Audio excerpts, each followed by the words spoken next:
Well, thanks for joining us tonight at the Commonwealth Club. It's really fun to see all of you out there and to be sitting down with you, Katrina Lake. So a few fun facts about you that you already know, but those of you in the audience may not already know. You grew up in San Francisco. Round of applause for local girl. And Minnesota. Yes? Yeah. So Minnesotans out there, support that? Yeah, all right. You became the youngest female founder and CEO to take a company public just in November 2017. And you did it on stage at the NASDAQ with your young son on your hip, which created a few double takes, which we will talk about. And 7 years after you received your first term sheet, InstaFix, an online styling company, is valued at more than $2 billion, with a B and a 2. That's a lot. So tonight we'll get to know a bit more about you and how you've done all this. But I have to make a confession before we really get into it, which is that I had to change my clothes like 14 times before I got here. I did too. It's okay.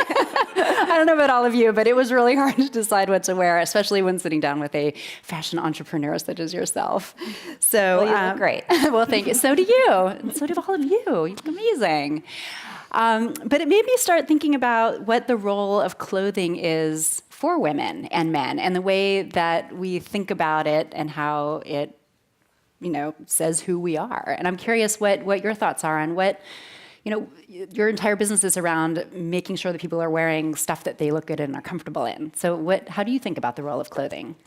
Yeah, it was a major point of inspiration for me, and I think two different angles. So one, there are so few other categories where people really thoughtfully think about I'm coveting this and I want this, and you think about something for weeks and you get inspired by it. And I mean, there's so few other categories. Food is probably one of them also, where you think kind of this, you have the same emotional connection to it. But with clothing, it's just one of these things that is so important in people's lives, and not in a materialistic way, but in this way that you thoughtfully decide every day what you're going to put on your body, and that means something.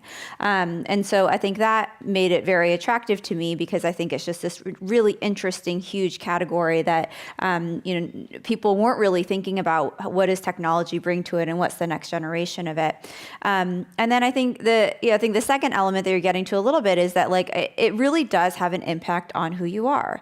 And I know this, and I mean this was shared recently, but I'm now 4 or 5 months pregnant, or I'm in that phase where you're chubby but not pregnant yet. Nothing fits. Congratulations. And nothing fits. And it's such a good reminder of the humility of how much I really appreciate when I have clothes that fit and when I know what I want to wear every day. And the reality is, if you're feeling great about who you are, if you're feeling confident about who you are, it really does impact all the touch points in your day. And I think all of us know that feeling of when you're not quite feeling that way, or the flip side is when you are. And I think how electric that can be, and how in all these little micro moments in your day, it can change your life of, how kind you are to somebody, how kind you are to your kids, how outgoing you're going to be, how confident you are when you're at work doing something that's really important. And so, for all those reasons, I love that apparel was, both super meaningful in people's lives. And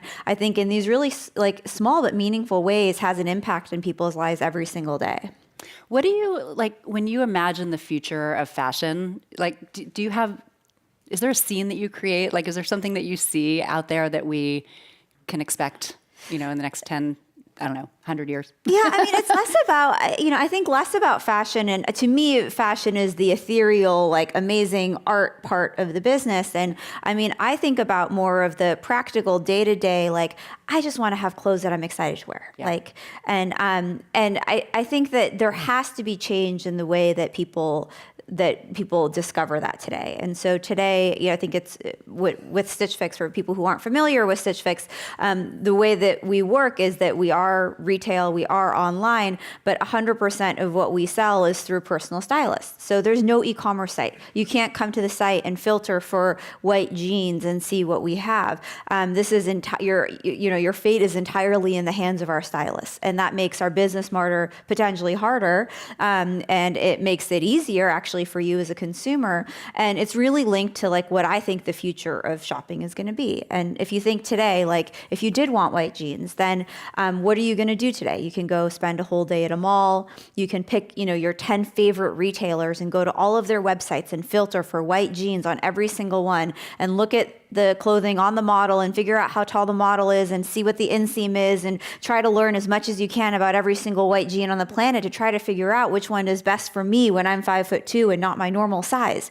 And like, it's just like an absurd, there are people, our stylists, who love doing this for people every single day. And most of us don't love that every single day. And most of us don't necessarily love the fashion part. All we want is to like look great and have clothes in our closet that we love to wear.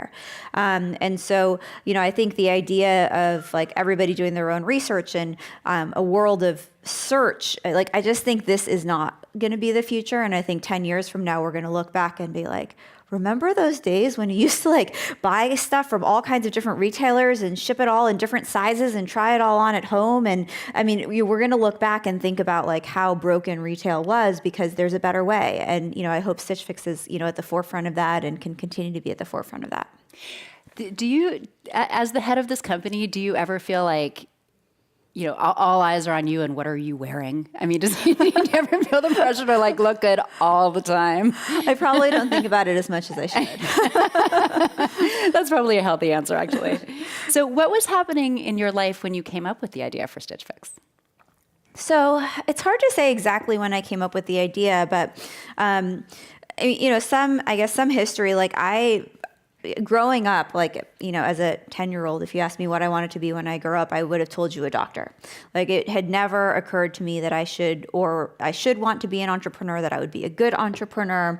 You take all these, I forget what they're called, like a Myers-Briggs test. You take these tests when you're growing up and like 0 of them told me I should be an entrepreneur.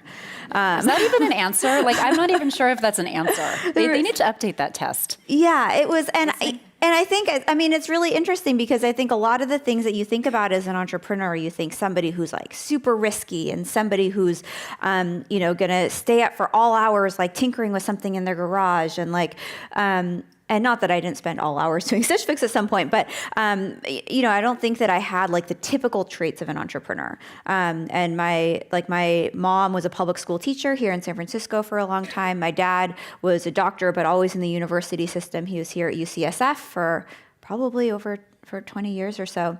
And so, there's not like an entrepreneurial bone in my body. And so my journey was a little bit of an unconventional one where I worked at a consulting firm. I did that kind of out of indecision because I thought I wanted to be a doctor, but I wasn't ready to do that yet. And so I worked at a consulting firm and was lucky enough to kind of stumble into the retail and restaurant practice. And that's where both retail and restaurant I love because I was like, they're just these big, meaningful categories. And so, the journey was more like I love those categories. And I was like, and I want to work at whatever is going to be the future. And I spent a bunch of time looking to join that company. And so I interviewed a bunch of places. I almost took a job at Starbucks. Ultimately, didn't quite feel like that was exactly it. And then I worked at a venture capital firm thinking, okay, this is going to be a great way for me to meet the person who's going to create the future. And so I went and met with, 100 entrepreneurs in my 2 years there. And, didn't meet the person that I thought was going to be the future of retail, but got to meet, 100 people who were all like pretty normal people who were not qualified to be an entrepreneur. And I realized that any person could be this. And I think, you get exposed to the Mark Zuckerbergs and the Steve Jobs of the world. And, you don't have in your frame of reference, that could be me. Yeah. And, by meeting 100 people, you meet a lot of different types of people. And so I realized I could do it. And so, I think I was really on this journey of, I just want to work at whatever company is reinventing retail in the future. And the formation of Stitch Fix was really just realizing that if I believed there was a different future out there, I could start it. Just create it. Just make your own future. So that was the beginning. So were you always a shopper? I mean, from an intellectual standpoint, it was interesting to you, but in terms of your own personal, was that something that you either hated doing or loved doing or? Maybe both. I don't. I have a sister actually who's here. She's not the shopper either. But we have the sister who's the age in between us. She was a shopper, and so she was the one who was definitely always the expert. She was always the one taking the fashion risks, and Natalie and I were probably more of the followers and taking her hand-me-downs.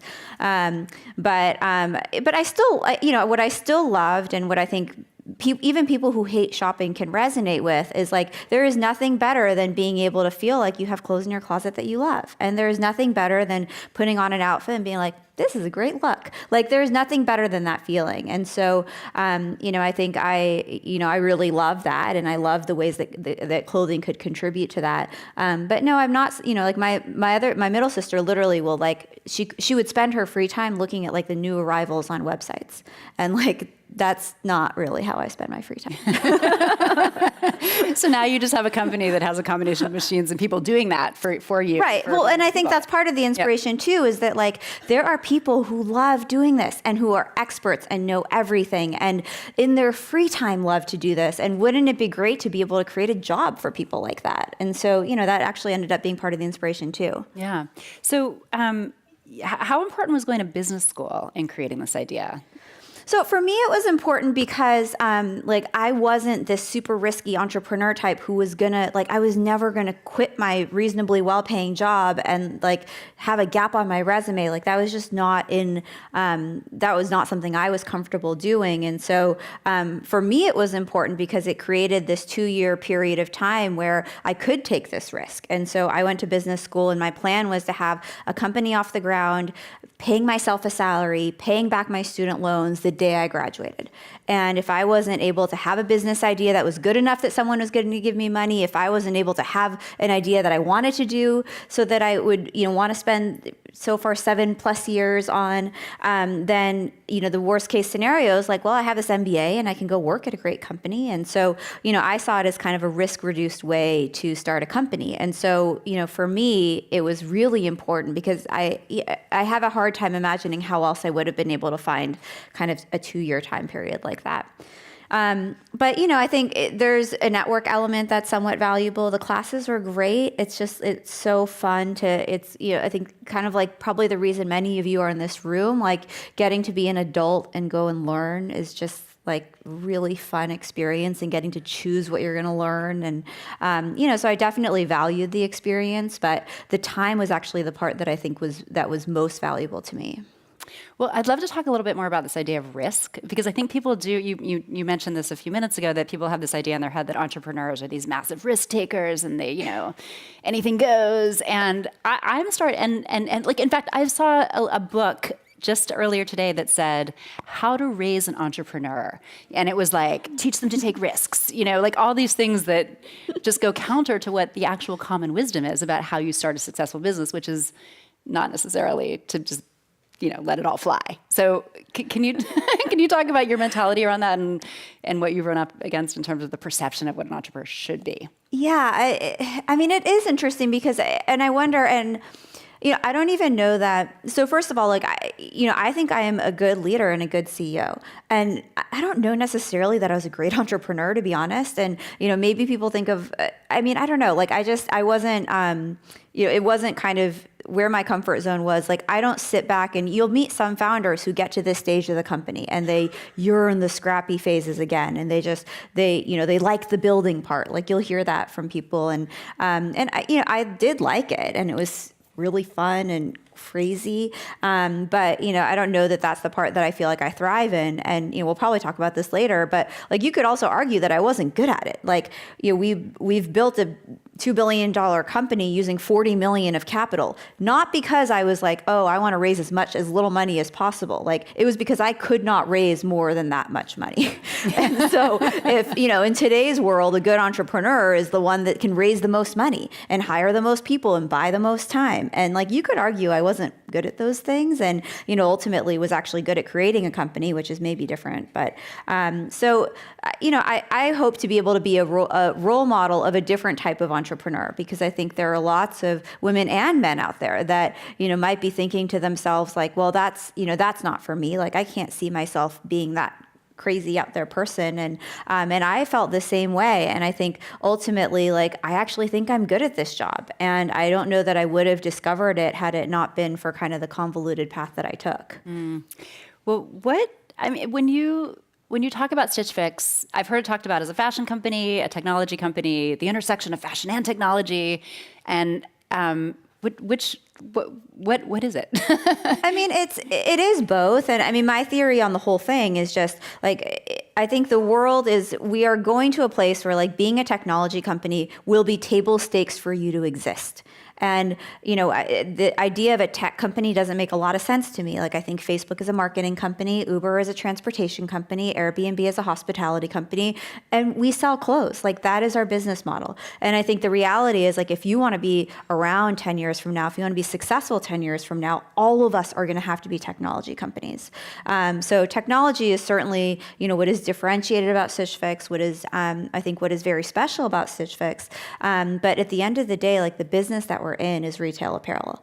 And I think more and more we'll see other companies. Actually, I just heard that on the analyst side, on the investor side, that Tesla has now been moved into the auto category for most, which makes sense. They make cars.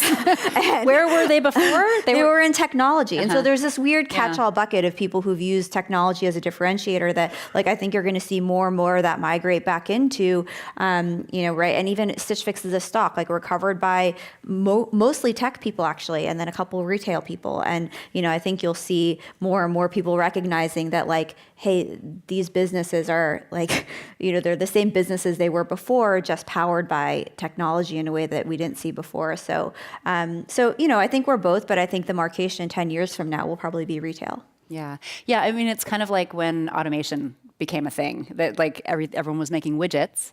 Oh, my mic has gone out. Everyone was making widgets, but it was powered by this automation on the back end. And so maybe now we'll finally get back to just what are the widgets instead of how is it made. Exactly. So you had these big goals for yourself coming out of business school. Did you meet them right away? I mean, you wanted to pay yourself a salary, you wanted to have a sustainable business.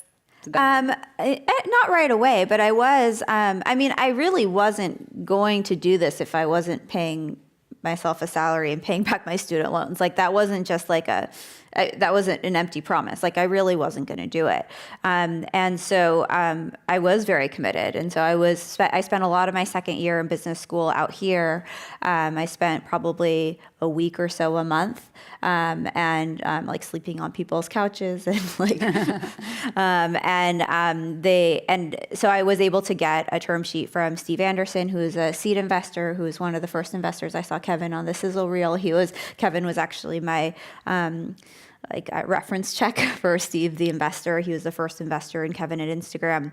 And so I was lucky enough to kind of meet him early on. And so he gave us, what would now be considered a very small seed check of $500,000. And so we closed that in April of 2011, started shipping fixes in that month. And then I graduated in May and then kind of moved everything out here in June. And so, I guess we closed the money a month before I graduated. So maybe I got in just under the wire.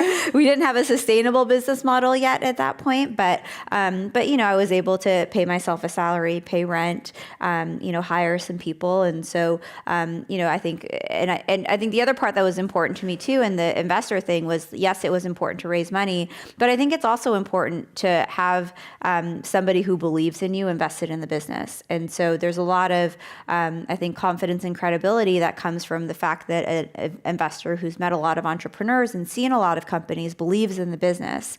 And, I think one of the things that you can do as an entrepreneur is delude yourself into really believing in something. And sometimes that's great. And sometimes it's not reality. And so, having investors involved, I think also helps to build confidence that like this thing is real and it's possible. Mm-hmm. How many no's did you have to hear before he said yes?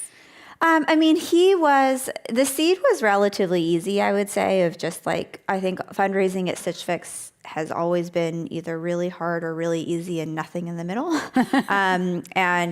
With him, I had worked with this woman, Sukhinder Singh Cassidy, who had been an advisor of mine and a mentor of mine, and she introduced me to him, and so that part worked out well. But basically, he gave a term sheet for $750,000. He was going to put in $500, and he said, "Go find whoever else to fill in the rest of the $250." And so I probably talked to 20 or so people, and everybody else said no. And I was very freaked out that is he going to get cold feet when I go back to him and say nobody else wanted to? And he actually said, and I think he meant it, he was like, "I'm glad that nobody else did. I'm happy to put in the other $250,000. And I was great. That's amazing. And so, he was like, "It just makes me even happier to see something when other people don't see it," is kind of the way he put it. And so, that round we got done. Later rounds, I think, were a little bit more difficult. What did he tell you? What it was he saw? What it was that made him believe in you? At that stage, anybody can come up with this idea. Anybody can come up. And InstaFix has this great product market fit because, when you tell people, wouldn't it be great if you could fill out a style profile and have a stylist who would send things to your home, and then you can try things on at home and just pay for what you keep. The concept is so strong itself that I think we benefit from having a lot of just natural product market fit from it. But the flip side of that is anybody can think of that and anybody can pitch that to an investor. And so, I think with Steve, it was really about am I going to be the right person to do it? And honestly, I had no experience that should have led him to believe that I was credible. I had no entrepreneurial experience whatsoever. I had, no network of engineers and whoever else to draw from. But, for whatever reason, he felt like I was going to be the one to be able to do it. Well, congratulations to him and to you for that. So I'm curious about, I want to go back to you maybe being a doctor at some point when you were 10. So I understand that your mom came to America from Japan to go to graduate school. Did that sort of, I don't know, did she have that immigrant mentality of my daughter must achieve absolutely everything to, live up to the expectations of our new American family? Or, did you run into any of that as growing up? I'm looking at my sister. I don't know really that I definitely don't think she was, she definitely, I think academics were very important in my family. Both of my parents really believed that succeeding in school, that having a great education would open doors. And so I think that element was definitely very much ingrained. And in growing up, my mom immigrated here from Japan for graduate school, and so we spoke Japanese growing up. And so in San Francisco, there are schools you can go to so that you can keep up with the Japanese curriculum because Japan has a national curriculum. And so every Saturday until I was in 7th grade, I think, every single Saturday and then every day in the summer, I went to Japanese school. So I had, that's a lot of days of school if you think about it. That is, did you? Of 365 days, the vast majority of them were spent, I basically had every Sunday off. That's right. So I had 52 days off of school in a year. Did you resent that? Well, I didn't, yes. The reality is there wasn't anything better that I should have been doing. So, and I don't know, it was so funny too, because it was in the 90s. And so, everybody thought Japanese was going to be so useful. And and it's still useful when I'm in Japan or occasionally in a Japanese restaurant in San Francisco. Yep. But it wasn't quite the business unlock people thought it would be. It's not over yet. But yeah, so I guess, so it's more just I do feel like they instilled the importance of education in us. And so, we definitely worked hard in school and definitely liked succeeding in school. And I think they're also, on the family side, I don't think I've realized this until kind of being an adult and actually really in the last few years, but I had a lot of exposure to women in my family who'd done amazing things. And so, part of it is my mom, immigrating here and, not knowing English and she didn't learn to drive until she was until she'd had 2 kids in San Francisco. And she was like, well, the bus isn't going to work anymore. And I have to figure out how to drive. And so, all of that is kind of amazing. And then the longer story is like so my mother's mom, so my grandmother was actually the one who really desperately wanted to be an American. And so she had grown up in Japan at a time when she was like she grew up during the war, when Japan was in a very difficult place. And she just always dreamed that like she would see American movies or posters or God knows what the influences were, but she just desperately wanted to be an American. And she was growing up at a time when like women weren't driving, where they had very little opportunity. She was in an arranged marriage, and she actually ultimately did follow my mom. After my mom moved here, she followed my mom here, and she did actually ultimately become an American. And it's like an amazing thing to think that like, it's of all the things that you think are hard in life, like to live, if you imagine like growing up in Japan in that moment and being able to think to yourself, like someday I'm going to be an American and make that happen is like amazing. And then the other one is on my American side, actually on my Caucasian side, my great grandmother. So it was my grandfather. My grandfather was raised in this very unusual household where my grandfather was basically his mom and her sister both lost their husbands. And this was before welfare. It was before there were social services that were available. And so what these two sisters did was they were like, well, like, we're just going to create a household. Like, I think they had, I need a fact check. I think they had 4 or 5 kids between them. And they were like, we're just going to combine our households. And one of us is going to go to work and the other one is going to stay home with the kids. And 2 sisters are going to raise these kids together. And so my grandfather was the youngest of those. And so he had been raised by these 2 strong women. He'd never even known his dad. And so like to be able to have these examples in your life of like people doing, anything that I achieve is never going to be as amazing as the things that they did. And it's just a great example to be able to have in your life because I think it opens up kind of what's possible in a way that is, I really appreciate. Yeah. Well, do you think that changed his worldview? It totally did. I mean, my grandfather was the one, he like taught me to use a computer. He taught me to drive. Like, I look back now and I can recognize those things as being really cool things that he did. Yeah. But like, I think he came from a place where like, oh yeah, of course, like women are going to do these amazing things. And of course my 3 granddaughters are going to do like whatever they want to do and learn how to do this stuff on a computer. And, it was just, he definitely had a different perspective than I think a lot of people in his generation did. Yeah. Oh, wow. What a great place to come from. Yeah, but now you have to be setting that example, right? Do you ever feel like you have these sort of unrealistic expectations that you have to live up to? I think it's an amazing thing to be able to feel like, that there are just these examples of people that like, there's no way that anything I do can be as amazing as they did, and I'm just lucky to be somewhere in that lineage. I bet if I asked them, they'd probably say, there's no way I could do anything as amazing as you. I'm sure it goes both ways. Just thinking about what advice would you give to someone who wants to start a new business? Like, what's the one thing that you wish you had known that just nobody bothered to tell you? Or the 10 things. There's probably more. Oh God, there's so many. I think there's a bunch of things. Like, I think one, like, this is a very permanent decision. And so as much as you can do of like learning and validating along the way, I think is really valuable because I do think there are times when you can delude yourself into like, well, it's just one more product change and then everybody's going to love it. Or it's just one other thing. And like, I think the more you can really get like concrete points of validation, and I think it's called like lean startup now, which is basically like try to build a shell of what you're going to create and then see if people like it, what do they like about it, and then iterate from there rather than trying to have like a build it and they will come approach. I think that's definitely a big one.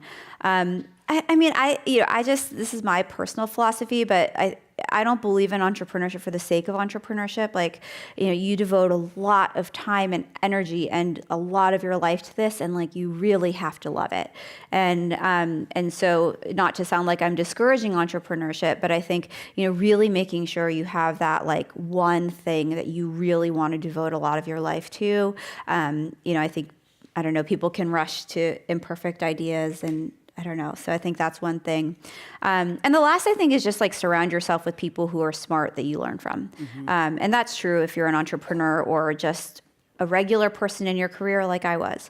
I think to be able to surround yourself with people who challenge you, to be able to feel like, there's nothing worse than stasis and staying the same. Like I try to figure, it's a hard thing actually these days, and how little I think we get exposed to other perspectives these days. But if you try to think about like, when was the last time I really changed my mind about something important? Like it's a hard question to answer. And, I love being proven wrong. And at work, I get proven wrong probably more than anywhere else. And I learn from it. And the only way that you grow is through learning. And so, I think that's just the best advice of like, as you're building a team, as you're building a board, as you're thinking about your advisors, of just really holding the bar high for like people who are going to challenge you, people that you're going to learn from, and people that are going to help you to stay on this really steep learning curve. Was there ever an idea that you had that you just thought was brilliant and then it just fell flat on its face?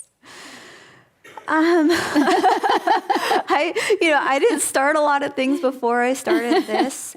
Or even within Stitch Fix. Well, within Stitch Fix, like there are definitely, one example that I'll pick is, lots of venture capitalists would tell us like, your onboarding, your style profile is too long. Like people are not going to fill out the whole thing, and you should take questions out of it, and you should improve conversion. And so we were like, okay, that's a good idea. We'll do that. And so we figured out what are the 3 or 4 questions that like aren't as important as the other ones, and let's remove those from the style profile. And what you would expect is that conversion would go up, that more people would fill out the survey because, if it was 30 questions before and now it's 27 questions, it takes a shorter amount of time. And the crazy thing was it depends on the question, but sometimes conversion would go down. And you're like, this is fewer questions, this is less work. And the reason is because if I don't ask you like your preferences on denim, like if I don't ask you what silhouettes of denim that you like, you don't trust me that I'm gonna be able to send you ones that you like. And so I'm actually losing trust in the process, so that by the time you get to the payment page, you're like,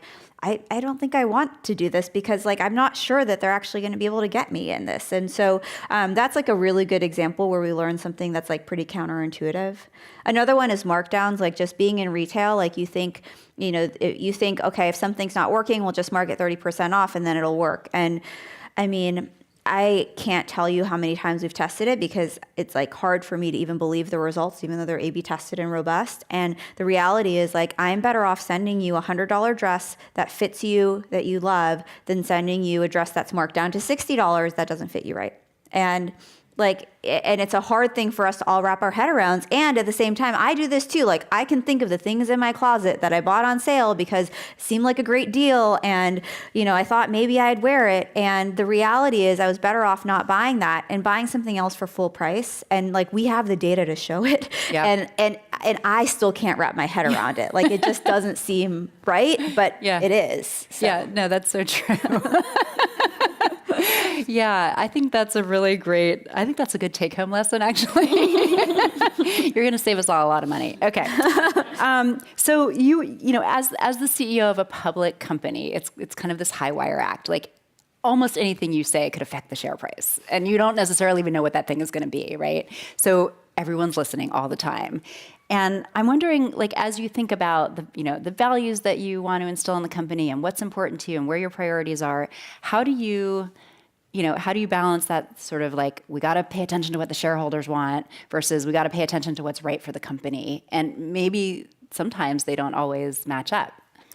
Yeah, I might have like a Pollyanna view on it, and maybe we're early to this. We've been, public for 3 quarters, but like, I really believe that what the right thing is going to be for the shareholders is also going to be what's right for the company. And I think I don't look at the stock price on a daily basis, for better or for worse. I don't know what the fluctuations are or what causes them. The long term, where we go in the long term is definitely important. And I think a lot of the things that we do are really looking at how can we make sure that we can create the most value for ourselves, for our shareholders, for our clients. I think the other brilliant thing about like our model that I love is that there's this amazing alignment. And so, if you think about, like in our business model, the more I can send you clothes that you love, the happier you are and the better our business is. And so there's this like really, really great alignment that you don't always have. Like if you think about Google's business model, for example, like the more ads they can show, the more ads they can get people to click on, like the better their business is. And like as a consumer, like you don't really want to see all the ads. You just want to use Gmail. And so like there's this interesting, I think, kind of dance that a lot of executives have to walk of just like what's good for the business versus what's good for the customer. And I have this like amazing advantage where it's very aligned in a lot of cases. And so like it helps us in prioritizing because, if we can just focus on how can we help people to find what they love and how can we help people to find more of what they love. And like it just makes it really clear of like what we need to do to create value. And so, I'm hopeful that they are the same thing and that, we won't have to feel like a lot of conflict of short-term versus long-term. But I think so far we've been, when we talk to investors and you spend time with investors, and it is actually in a lot of ways just like being a private company. Like they're investors that I can talk to at certain times and hear their perspectives. And I think it's my job to make sure that everybody knows what that long-term vision is, and to make sure that people all see it and believe it.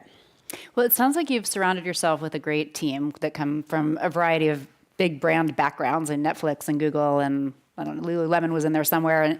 And do you have a mentor? Like, do you have that one person that you can turn to and be like, I can't ask anyone else this question?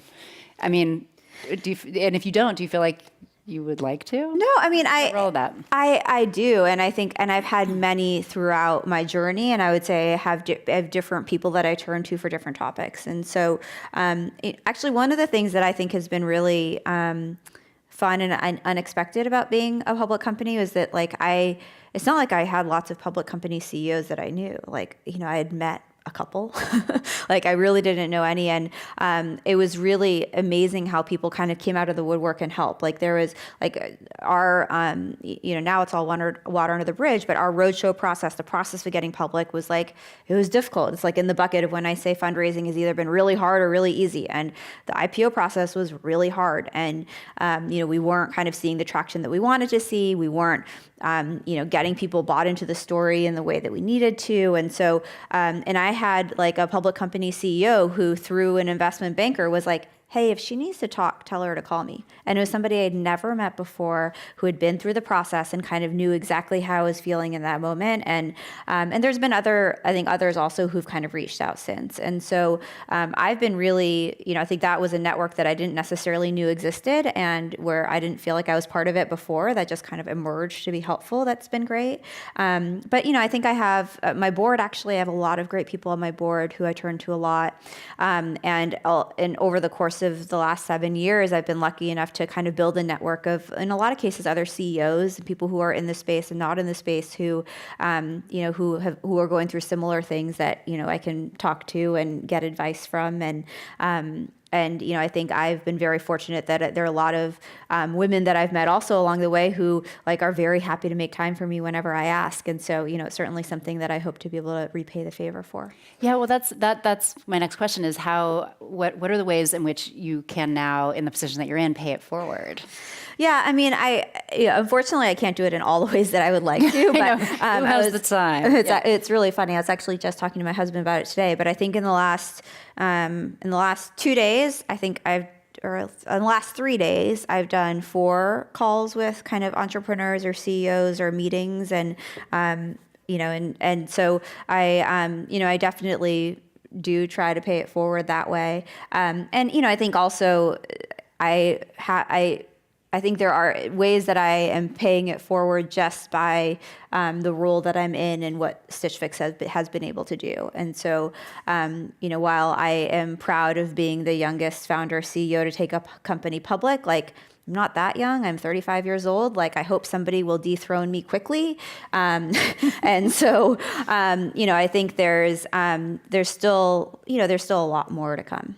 Well, what do you look for? Because I know you're involved in a few things that are female focused in terms of investments, and I've got the Female Investment Fund, something called Moving Forward, which is about diversity. But in terms of when you now look at other companies that are looking for investments, what do you look for?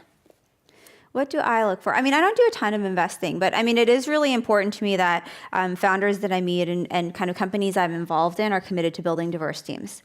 And I mean, that has a women angle, but I think it's much broader than a women angle of like, I think one of the things that Stitch Fix that has made the company great is is the diversity of team and perspectives that we have. And so the fact that we have data scientists who are sitting next to stylists and being like, why are you picking that one? Wait, why did you not pick that one? I don't understand what's going on in your mind. And they're just fascinated and really have this great respect for the job that they do. And I think, part of what's amazing about Stitch Fix is that I don't know that there's ever been like a data scientist who sat down with a stylist and like got into their brain about why they're choosing clothes. And so, I think we've really benefited from the diversity of people and perspectives that we have. And I think it's really important for founders to start with that.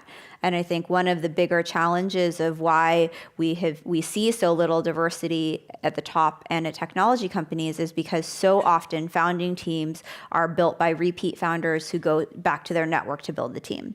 And so they're just perpetuating this kind of lack of diversity that has existed in the industry for 20 years. And so, when you see, and no one's putting up a job posting for a co-founder. Like, you're just drawing from people in your network. And so I think, as I have the chance to meet with founding teams, like I push on it a lot. I push on it with their board. I push on it with, I've noticed you don't have any women on your founding team. What is your commitment on that? And so, I think that's an area that I think helps to make companies better. And I think also kind of creates a better ecosystem for all of us. Well, I mentioned at the very beginning of this, the iconic photo of you at the NASDAQ with your son on your hip. And it was a head turner, and people, as many photos as there have been taken of male CEOs with their kid, also in the picture. Yours is the one that people talk about.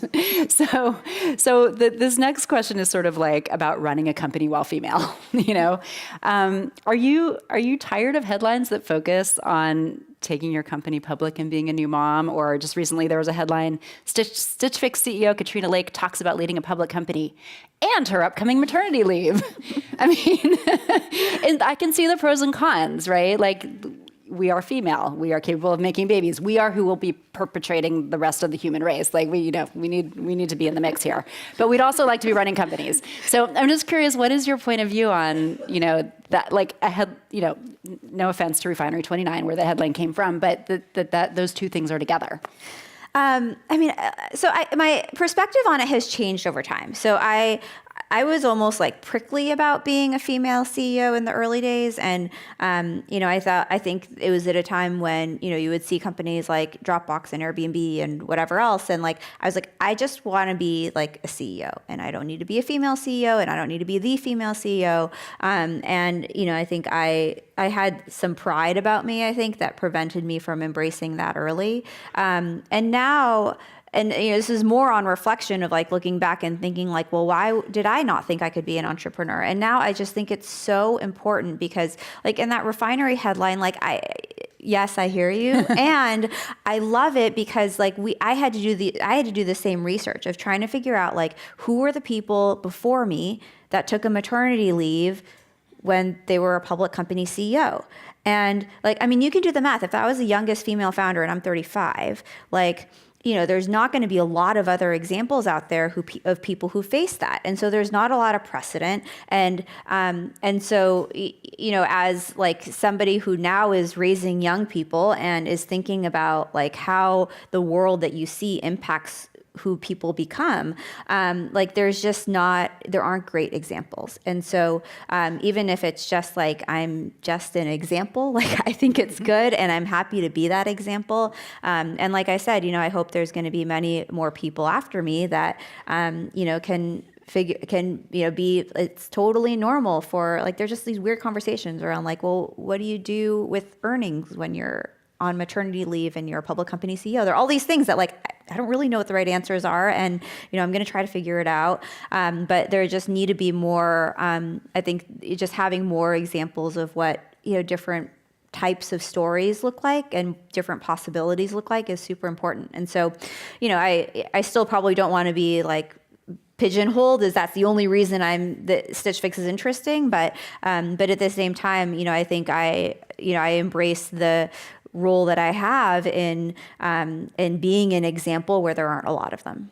Yeah, I mean, it's one of those sort of can't win situations in some ways, right? Because like Marissa Mayer got dinged for only taking a couple of weeks of maternity leave, and you're probably going to get dinged for taking the entire maternity leave. I mean, it's like, well, and these situations are all really different because I think when Marissa Mayer was in her place, like I think she had like activist shareholder issues. She had she had a company on fire situation, and so was that the right thing to do when your company is on fire? And this is the problem: is that there's so few examples that it's hard to I was with a public company CEO literally last week who he has a 6-week-old at home and he is taking his paternity leave, and so he was like happy to meet me at brunch, like wearing like golf clothes and shorts, and he was on his paternity leave. Yeah. So I think all of these situations are unique, and it's you can't fault I think one person for having a different choice. But the challenge is that there's really only 2 situations now that you're going to be able to look back on, and I think for many other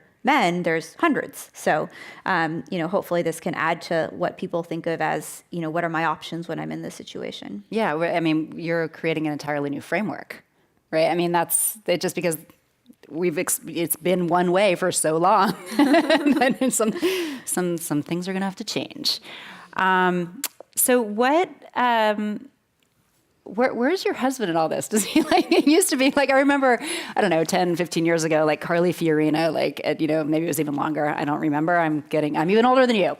But when she was running HP, the whole story was about how her husband was at home taking care of the baby. And that's how they made it possible, because they inversed the typical relationship.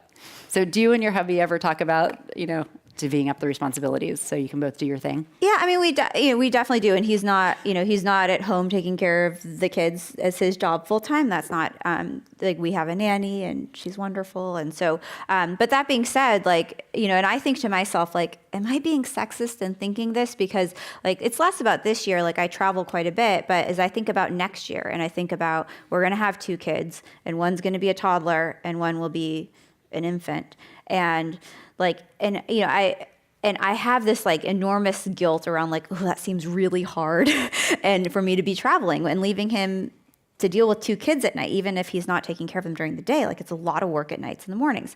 And I think to myself, am I sexist in thinking that? Because there's many, many men before me that had wives that traveled and left their 2 kids with their wife and probably didn't think twice about it. And I still I still haven't figured out how are we going to do that next year. And so I think I'm very, very lucky and grateful that I have a husband that's very supportive and a husband that probably takes more of the mornings and nights than I do. But I do think in this world it does take it does take somebody who is willing to kind of put in a little bit more, I think, I don't think it's necessarily that you need somebody who's going to be a complete kind of stay-home parent or anything, but I do think the reality is that it's hard, and the reality is there's sacrifices that one or the other is going to be making every single day, and then just trying to figure out how you can do that, and then have a healthy relationship with your kids and a healthy relationship with your spouse, and it's all puzzle pieces that aren't super easy. Yeah, well, it's all, it takes a village. It takes teamwork. So we're going to go to questions in about 5 minutes. So if you have some, you can start lining up. There's a microphone back there. We'd love to hear from the audience. And that is true, actually, about the village. Now I'm looking at my sister, who does a lot of babysitting for us. So, hey, sister. Well, let's talk about your team and and how the values that you're espousing are playing out inside your company around diversity. So your executive team is 50-50, men and women. I actually went to your website and I counted, and it's true. It really is true. But most of your on-the-ground employees are women. And I think 86%, is that about right? If you include, the number's a little hard, because if we have a 3,500 stylist organization, and the vast majority of our stylists are women. So these are women who are working part-time, mostly work from home, and so that skews the number to make it 80-something overall company-wide. But then we also have 1,500 warehouses where it's about 50-50. Our headquarters, I think, is about 60-40 women to men. So if you put in the 3,500 stylists into our 6,000 employee figure, then it becomes very skewed sounding, but on average, it's about it's a little over parity, where we have women a little more represented than men. Well, one of the things I've been thinking about is like, we already know what the downsides are of a culture dominated by men. And so I've just been thinking about, well, what happens when you have a company that's kind of dominated by women? Like what's the outcome there? I mean, firstly, like I would contest that it's like a culture dominated by women. It's like our board, our management team is 50-50. Our board is 60-40 women. Our headquarters is 60-40 women. Like, I don't think that's dominated by women, and I don't think that you would ask a male CEO who is progressive enough to have a 40% or a 50% female management team. Like, you would never ask him about a culture that's dominated by men. And so I think it's. I might now. I mean, maybe not 5 years ago, but now I definitely would. I'm just curious. I'm not saying that that's what your situation is, but just sort of philosophically speaking, if there's any sort of upsides or downsides to having, well, even just having it at 50-50 is, in a sense, more dominated by women than it has been in the past. Yeah, unquestionably it is more so. But, I don't know. I mean, I think the downside is that I get questions like that, not in an insulting way, but in a way that like it's not obvious to other people, like that it's not something people are experiencing all the time. So it becomes something that is unusual. And like, I think that's unfortunate because I think there's a lot of upside to it. Yeah. Like, I mean, I think there's a lot of upside to it from just like having different perspectives and diversity. I think there's also, I mean, we were just talking about parenting, so it's top of mind for me. I think there's also a lot of upside from the perspective of people who are men and women who are, trying to live a life and work. And I think there's a lot more conversations and there's a lot more kind of empathy that happens when you see both sides of the equation every day at work. I don't know. I think it's also maybe all I know. So maybe I can't speak to the downsides or the upsides, but I think we've been able to create a place that people love to work and that has been able to take kind of this, what people academically talk about as being important in diversity, and actually show like this is what it looks like and this is how it works and this is an example of it in a way that I don't know that we've had a lot of examples before. Yeah, well, kudos to you for doing that, because I know that takes a lot of effort. All right, it looks like we do have some questions.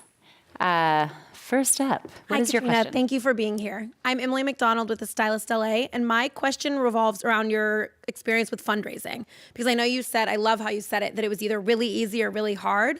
Can you talk a little bit about how you found the people that were the right fit that made it easy, and how you also dealt with how difficult it was as well? Because I know, obviously, it's an important part of building the business. You had to do it. So if you could talk a little bit about that. Thank you. So let's see. So how did I find people? The people who actually invested. So early, I kind of, with Steve, I got introduced to him through Sukhinder, who I knew. So I do think like the highest quality people are people that somehow you can get introduced credibly through, and actually other founders is probably the best, just because that's like a great pipeline for VCs. And so having kind of warm connections to VCs through other successful founders, I think is a very successful path to get there. But to be honest, like it's not like that worked for me all that much. Like I had a spreadsheet of 50 or 60 investors, most of whom said no, and so it's not kind of a surefire way, but it definitely is a way you can build some trust. In the case of Bill Gurley from Benchmark, he actually found us, and so I had gotten to a point where I'd more or less given up on fundraising and had decided, I'm going to build a company that's sustainable, that doesn't need to raise money. And then Bill actually had heard he's like, all the women in my life are spending all their money on Uber and Stitch Fix, and I need to like learn what this Stitch Fix thing is. And that's kind of how he came to me. And so, I don't know that I have great advice on the topic. Like, as I said, I don't know that I was terribly good at this, but I think that, trying to figure out, and maybe the one tip I would say I would have is just, with Bill, actually, I did kind of keep in touch with him. And so when I first met with him, we really weren't raising money or didn't want to raise money. But I knew that if we wanted to, he seemed great. And so him and two other investors, actually, I would send kind of like a monthly update of just like, here are some things that are new in the business. Here's how some metrics moved. And like, the good thing is you kind of help investors connect the dots. And so, even if he's ignoring the email or didn't always read it or didn't always respond, at least like I'm creating pattern recognition. So he actually ultimately came to us and was like, hey, I really want to invest. Like, let's figure out how to make that happen. So that's the very little advice I have. Thank you for that question. Next. Hi there. I'm curious to know how you vet the clothing that you sell. Are you wooed by the Gaps of the world, or do you seek out small entrepreneurs? Yeah, we not necessarily Gap, but we definitely do a range. And so we have, we have some brands, especially on the higher end, like Diane von Furstenberg or Joie, or brands that kind of people already know and love. And then we do have a lot of entrepreneurial brands. I think we work with over 600 brands, and so there's a pretty broad range of people that we work with. But Gap, for example, is a vertical retailer. J. Crew is a vertical retailer. So those kind of standalone brands wouldn't be ones that you'd find in our assortment. Hey there, my name is Ivana. I'm just curious to hear your perspective on how the experience of shopping in stores is going to change now that so many retailers are closing their stores. What do you think the future looks like? Yeah, it's a really good question. And I mean, I don't think stores will go away. I just think that stores really have to have a different reason for being than just a transaction. And historically, stores just served as a place for transactions, kind of like going to a Walgreens. You're like, I need dish soap, and you walk into a Walgreens and you pick up the dish soap and you leave. And for clothing, I just don't know that that's going to keep working. And so I think there needs to be some kind of other value add. And I think different stores will have probably different reasons for that. But like if you think about like a Nike Town, which is super experiential, or an Apple, which is basically a place where you can get customer support and connect. They're places where you can connect with the community. Like, I think that what we'll see is an evolution of brick and mortar being not just about a transaction, but about, what other value are you adding to the experience or the customer. And I think, we'll see some creativity in what that looks like. So, I definitely think there is a future for stores. I just think they're going to look probably a little different than they have historically. Hi, Katrina. My name is Cortland Alves. I'm on the board of INFORUM. What advice would you have for a man on his company's leadership team? For a man on his company's leadership team, I think it's the same advice I have. I think that it's actually funny because I was on a panel where it was a bunch of, there were 2 women and 1 man, and he was kind of like, I feel kind of guilty for being like the man who runs a company. And I mean, there's no reason to. I think, all of us, women and men, can create cultures where everybody is valued and where, people can succeed, and where like we can talk about diversity and inclusion in a way that that maybe we haven't in decades before. And, I think all of us have a great responsibility to create, I think it's easier for me as a parent now to think about it, because like I can think about what kind of companies I would want my son to work for. And, I would want him to be able to work at a place where he's respected, where he has opportunities, where he, you can think of the things that you would want for your own child. And I feel a great responsibility to create a company and a culture that represents those things. And I think all of us, men and women, can do that. We have time for 2 more questions. Hi, Katrina. Thank you so much for speaking with us. My name is Vanessa. Just had I have 2 questions, if that's okay. So the first one is, I know part of Stitch Fix's success was being able to bring on a lot of great executives very early on. So can you talk a little bit about how you were able to attract them? And then the second thing is about the petite market. I feel like there's been a huge boom in the plus size market. Do you think something similar will be happening in the petite market in the next couple of years? I'll take the petite one first. I'm like 5'2", so also, and at Stitch Fix, we actually, so it's interesting. I mean, we do a good job at it, and I think we can do a better job. But for example, one super interesting thing, and actually the men's market is even more interesting, but with jeans, like all of us who are, 5'2" or whatever, like exactly, yeah, know that like jeans are sold in like a 32-inch inseam. If you're lucky, you can maybe get them in a 30-inch inseam, and I'm like a 28-inch inseam. And so it's crazy, but denim manufacturers didn't do that. And at Stitch Fix, we actually have them. We have 24-inch inseams. Like we have denim cut to the inseam, and especially like distressing was in last season. And like if you buy distressed jeans that are a 32-inch inseam, like the knee distressing on me is going to be like here, right? Like it makes no sense. And so, but it's like a fascinating thing with women. It was kind of obvious and easy to get vendors like, oh yeah, sure. Like they basically were, department stores had a hard time buying those because they didn't know how many of their customers were petite, right? Like everybody's buying the 32. So they have no idea what % of people are hemming it and not. And we actually knew, so we could tell them, please make this number of all the inseams, and that was easy on the women's side. What's really interesting is men also have the same problem. Like, there are tons of men who are better off with a 30-inch inseam or a 31-inch inseam and not the 34-inch inseam that is normal in men's. And so now we're actually doing the same thing, and that's actually been more challenging because men's vendors, like, more or less had no idea, and like...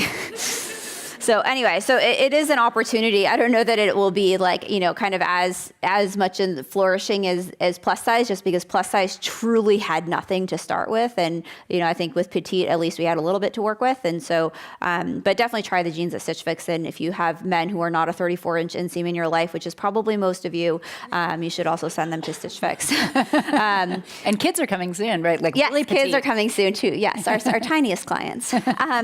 Your other question on building teams, you know, I think my advice on that is just to be like as shameless and like embrace rejection as you can. And like I met with, I had a list of just like people I'd love to meet. And like, for example, Reed Hastings, the CEO of Netflix, he's been on my list of people I'd love to meet for 7 years. And I finally got to meet him this year.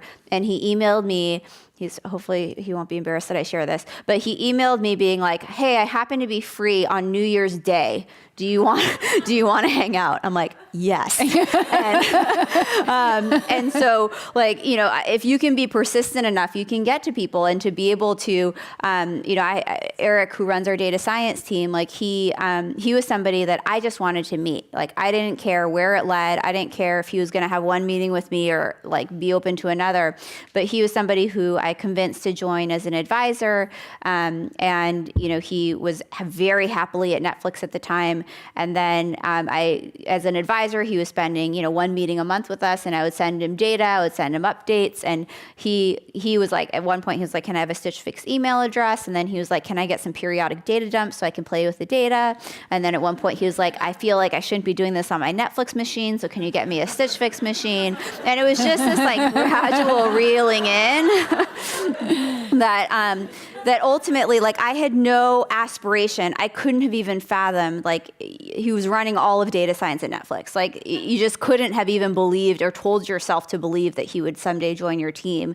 But if you just, like, surround yourself with the most talented people you possibly can and you know, figure out how you can get them to add more and more value, like, and, you know, I think it's just, like, and you just have to be shameless. Like, you know, Reed's told me like 100 times that he doesn't want to meet up and offers me some small slice of time, and I'm happy to take it. So I think I think that's some of the advice. Hello. I actually have a question about sustainability. So over the past couple of years, I've seen there's been a huge increase in sustainability initiatives within the fashion industry from an environmental and labor impact.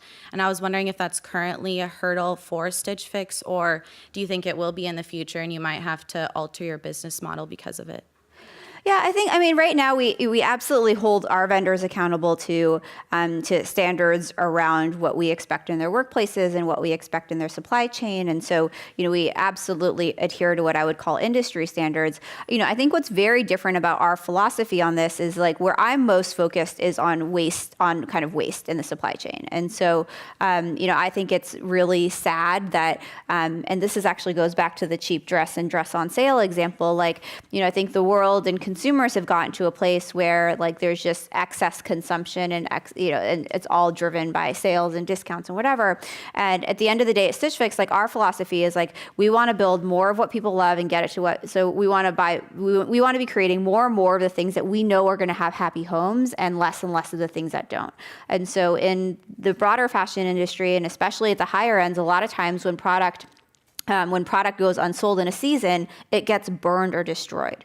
And that's like public knowledge. People know this.